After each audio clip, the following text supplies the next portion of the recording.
Hari itu langit berwarna abu-abu, awan menggantung rendah seperti akan menangis. Alia berjalan pelan menyusuri pantai, mengenakan jaket tipis. Ia memikirkan Andri sepanjang pagi, terutama kata-katanya malam lalu tentang mencari diri sendiri.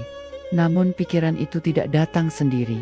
Ada rasa ragu yang semakin kuat. Andri datang tak lama setelah Alia sampai di bibir pantai. Ia membawa kameranya, tapi langkahnya terasa berat. Senyumnya tidak seperti biasanya. "Kamu datang lebih awal," kata Alia datar, menatap laut. "Andaikan aku bisa datang setiap kali kamu di sini," jawab Andri pelan. "Tapi aku punya urusan." Alia menggeleng, menunduk. Ia tahu maksud Andri, tapi hatinya tidak ingin membicarakan hal itu. Mereka duduk bersebelahan di pasir, membiarkan angin dan suara ombak mengisi kekosongan. Setelah beberapa saat, Andri akhirnya berkata, "Alia, aku harus jujur, aku tidak yakin kita mencari hal yang sama." Alia menatapnya. "Maksudmu?" "Aku kembali ke sini untuk menemukan alasan memotret lagi, untuk menemukan jawaban tentang kehilangan kakakku. Tapi kamu kembali untuk menemukan diri sendiri. Aku takut kalau arah kita berbeda." Alia menarik napas panjang. Ia tahu ini adalah momen yang sudah ia hindari. "Andri, aku bukan anak kecil lagi. Aku tahu apa yang aku cari, tapi aku juga tahu aku tidak bisa menemukannya sendirian." Andri memandangnya. Ada kesedihan dalam matanya. "Mungkin itu masalahnya. Aku mencari jawaban sendiri dan kamu mencari arah bersama. Aku takut kita tidak akan berjalan sejalan." Alia menanduk, menahan emosi. "Kalau begitu, mungkin kita memang harus berhenti berpura-pura." Andri menghela napas. Ia tahu kata-kata itu seperti ombak besar yang menabrak pantai. Ia menunduk, diam, suasana menjadi sunyi. Hanya suara ombak yang mengisi udara. "Alia," suara Andri terdengar lembut. "Aku ingin kita jujur pada diri sendiri. Tapi aku juga takut kalau kejujuran itu malah membuat kita kehilangan satu sama lain." Alia menatap Andri dalam-dalam. Ada kehangatan, tapi juga kesedihan di sana. "Aku tidak tahu apakah kita bisa melewati ini, tapi aku tahu aku tidak ingin berhenti mencoba." Andri menatapnya lama. Akhirnya, ia mengangguk pelan. "Kalau begitu, kita lihat saja bagaimana gelombang ini membawa kita." Mereka tetap diam di sana, membiarkan angin malam dan suara ombak menjadi saksi. Tidak ada janji yang diucapkan, hanya keberanian untuk tetap berada bersama, meski ketidakpastian terus mengintai. Dan di tengah ombak yang berbisik, Alia tahu satu hal.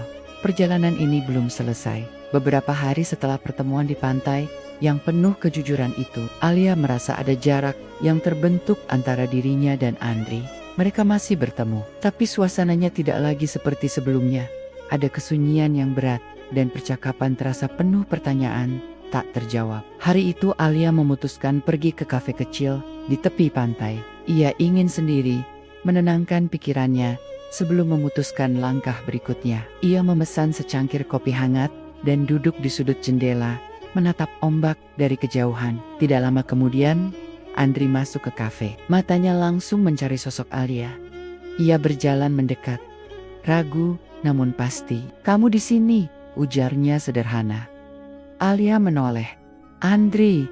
Ia berhenti sejenak. "Kita perlu bicara." Andri mengangguk, duduk di seberang meja. Ia meletakkan kameranya di sampingnya. Ada ketegangan di udara. "Kamu benar," kata Andri akhirnya. "Kita memang perlu bicara. Aku merasa aku mulai kehilangan arah lagi." Alia menatapnya. "Aku juga. Aku takut kita malah berjalan ke arah yang berbeda." Andri menarik napas panjang. "Aku datang ke sini untuk mencari alasan, tapi aku menemukan alasan lain. Kamu, tapi aku juga sadar kamu mungkin mencari sesuatu yang tidak sama denganku." Alia menanduk. "Aku ingin kita sama-sama mencari, tapi aku takut kalau luka lama kita malah menghalangi jalan." Andri tersenyum tipis, namun ada kesedihan di matanya. "Aku tidak ingin kehilangan kamu, tapi aku takut kalau aku tidak bisa memberikan jawaban yang kamu cari." Ada keheningan panjang. Kopi di meja mereka mulai mendingin. Aroma kopi bercampur dengan bau laut yang masuk dari pintu terbuka. Alia menatap Andri dengan penuh arti. "Kalau begitu, mungkin kita harus berhenti berpura-pura yakin." Kita perlu jujur pada diri sendiri, walau itu berarti menerima kemungkinan kita tidak bersama. Andri menatapnya lama. Aku siap untuk itu, tapi aku juga siap mencoba. Selama kamu mau. Alia menendok, hatinya berdebar. Ia tahu kata-kata Andri adalah undangan untuk sebuah perjalanan yang penuh risiko, perjalanan yang bisa menyembuhkan atau malah menghancurkan mereka. Mungkin kita bisa mulai lagi dari nol, kata Alia akhirnya, pelan, tanpa beban masa lalu. Andri mengangguk. Kita mulai lagi, bersama. Mereka berdua tersenyum tipis, tidak penuh kepastian, tapi ada keberanian untuk tetap melangkah. Malam itu, pantai menjadi saksi bahwa dua hati yang rapuh berani membuka lembaran baru, walau gelombang tetap akan datang memuji.